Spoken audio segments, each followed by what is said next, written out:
So, good morning, buddies. Welcome again. It's been longer, you believe, days since we last spoke about the issue of rejection. And here comes Collins again with the same issue we're going to deal with for a couple of days or months or whatever time we may exist. So, today I thought of let's start with the first topic, which is projection. How can rejection project you in a positive way? For me, it's all about positive vibes. I will always try to be a positive minded human being or being, as you say. Because sometimes, I read this book just a week ago, The Alchemist, and one of the strong quotes I took in is that sometimes you can never stop the course of the river. You can't. You can. People have the philosophies and people have theories and all these issues about nature and the geography. People trying to say you can make a river go up a hill, but through the laws of nature, that one can happen. Maybe through the crazy scientist of which I am one. So today we are going to deal with rejection in the perspective of being projected positively. So how can you be, as I said last week in the last episode, when you are rejected or when someone says a no to you, I know it's a moment of self-searching. You try to ask 1,000,001 questions about who you are, your potentiality.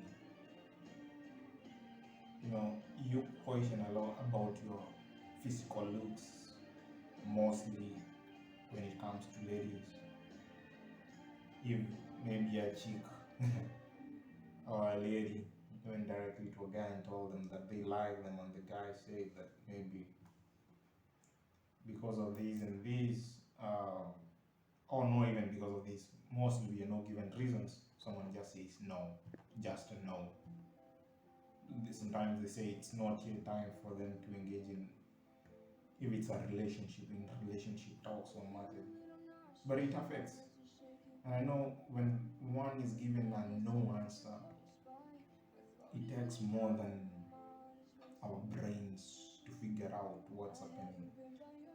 If it's about ladies, we'll go to the mirrors, try to look on our body physique.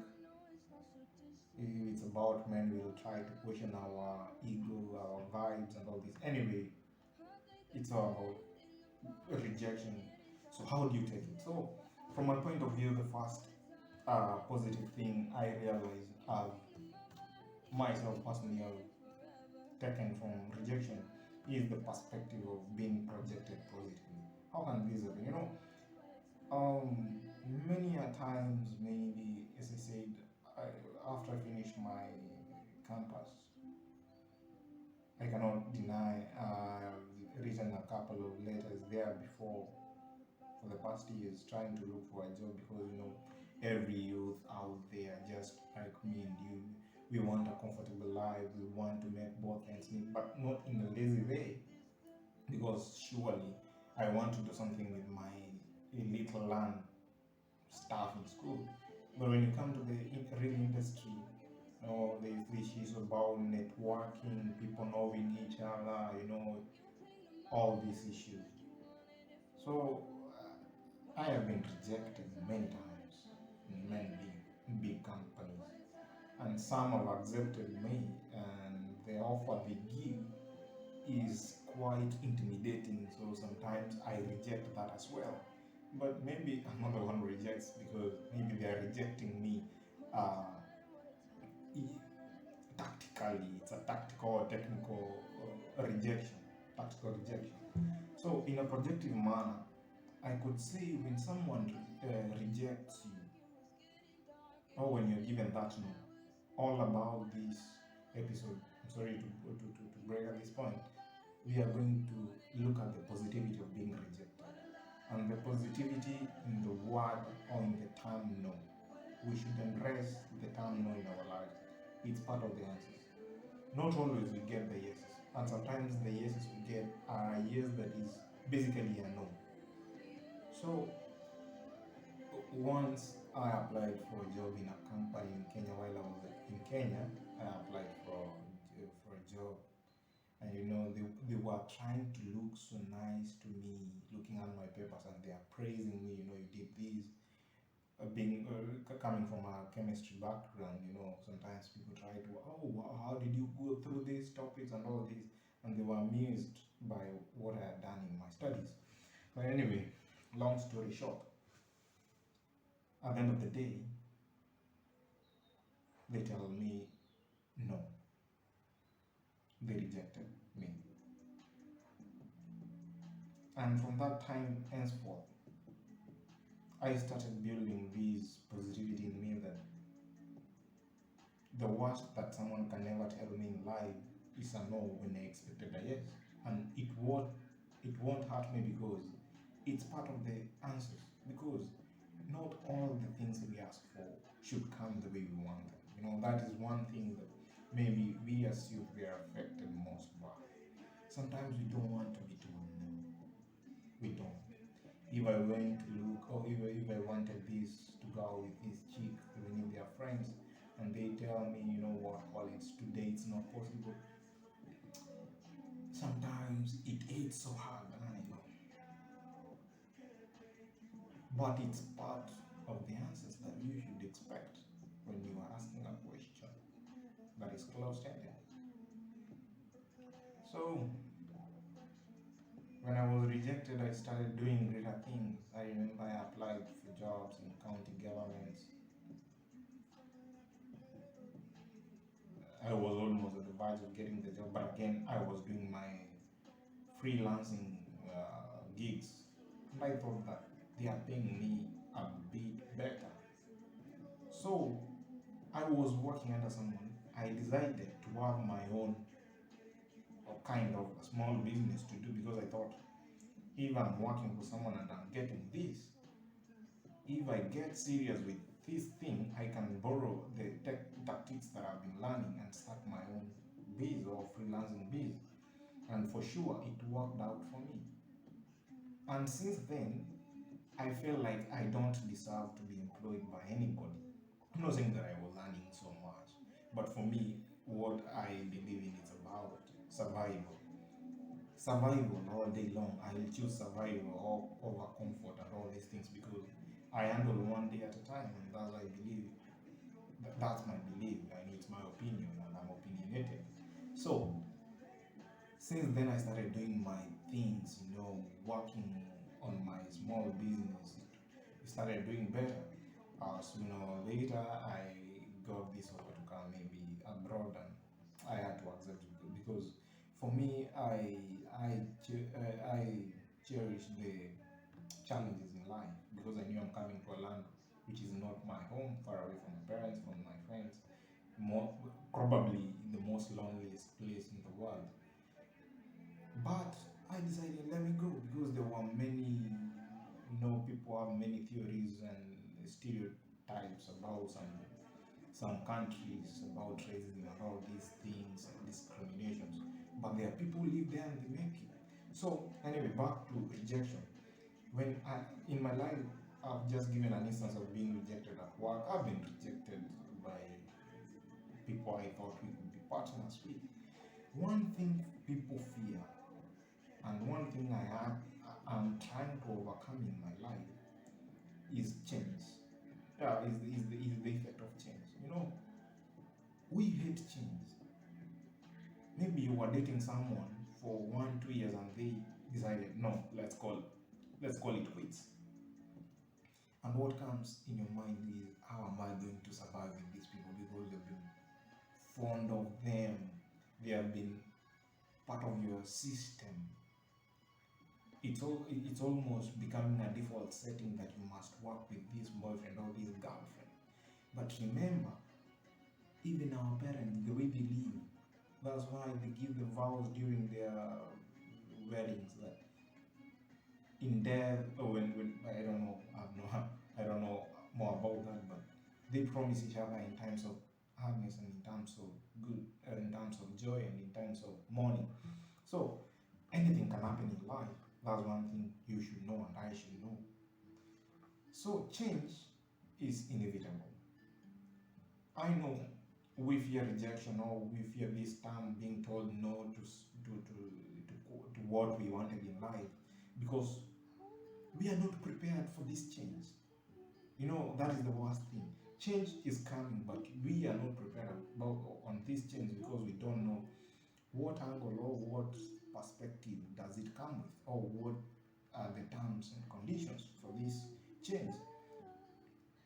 And that's why I believe in survival, that whatever comes, you handle it, because when it comes, you have to handle it. If I give a short story, you remember when we were maybe studying, or when I'm still doing my master's or something,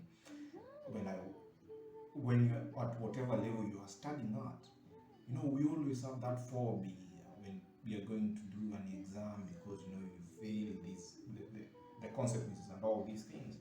But I decided to be positive. For me, I believe when you are on that starting line, if it's an athlete, when the gun goes, or when when you hear that clap, you have to start that race, because if you don't, the ones who have already started, we must have a winner at the end of the day. So when these exams, we have that phobia, you feel like I've not studied well enough and all this, but at the end of the day, you do the exam. And my friends, we do pass or fail, and we face other challenges. After you've done the exam, whatever comes, you can't do anything about it. So it's change. When change comes, we should always try to do what we can for survival. So when we are rejected, think about, if it's an exam you failed, you have to go back to the books, or you have to go back to the drawing board and try to figure out, where did I go wrong? Where did the rain start beating me? And from there you dust off. You do something better than what you did last time. So all I'm trying to say is, if you think on a projection manner, or the trajectory that is rising trajectory, not a falling one, it's going to make you overcome many issues in life. Because I can promise you, I'm not a prophet of doom, but the few years I've had an advantage to live on earth, we are going to face many rejections. Remember, Jesus Christ, the Son of God, was also disappointed by us, because in the book of, I believe, John 1, John 1, when you read from 1 to 10, it says that he came to his own, and his own rejected him. He came to save his own sons and daughters, but we rejected him. And one thing I also, or biblically, one thing I take positive is this: God tells us, this God we serve tells us, I don't know whether you serve, but I believe the God I serve, in the Bible it's written that the one who started a good work in me shall bring it to completion in the day of Jesus Christ. So when you face these small challenges of getting rejection letters from work, rejection from our friends, rejection from our partners, and all these things, because we have people who have been divorced, many, and divorces are always now very rampant, especially in Kenya. So this year the report is so worrying, because the rate of divorce is so higher. Is higher than the rate of marriages being registered, and the cut is called specifically in the Muslim religion. So it means there's something wrong. People are not ready to take the pressures of life and marriage and all these things, and that's why we should get prepared. As youth, we should be ready for the worst.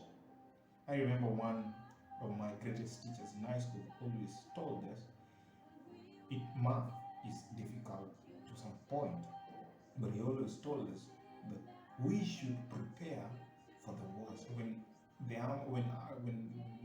soldiers go to the field to train, they train in rough places, in tough conditions, but sometimes they go to a battle, and it's so easy that demon, and that's the spirit of the best armies in the world, that you have to train so hard to fight easy. So train in this manner that do not have expectations, so much expectations in life, especially depending on human beings, that you depend on someone to do this for you, your boyfriend, your girlfriend, some manager, somewhere to do something. So we as human beings, we are created in a way that is so, I believe, sometimes selfish, that we want the best for us, and that's why we are hurt when we are told no or we are rejected. It's because we feel like we are the ones who deserve this thing. What if you deserve better? That's what I'm talking about. What if the rejection is going to make you think broader and wider and become a sober human being, a sober youth? This talk is, or this podcast is more based on the youth life, what we go through, how are we going to make it through in these rough and tough times. But trajectory, or a rising trajectory, is what we should go for day in day out. Embrace life as it comes. We are going to get the no's and the yeses, but sometimes maximizing the no's because they make you think soberly. Don't go into depression. Don't go into these. We have many diseases people go through because of low self-esteem, or Alzheimer for older people. Don't kill yourself. Give yourself a chance. When someone tells you it's no, tell them thank you. Go back, think, rethink, and make yourself a better person. So today, this short podcast was about projection, and I believe me and you are going to think on a rising trajectory and embrace the no's we get in life, because no is an answer. Until next time, stay safe and survive. Bye bye.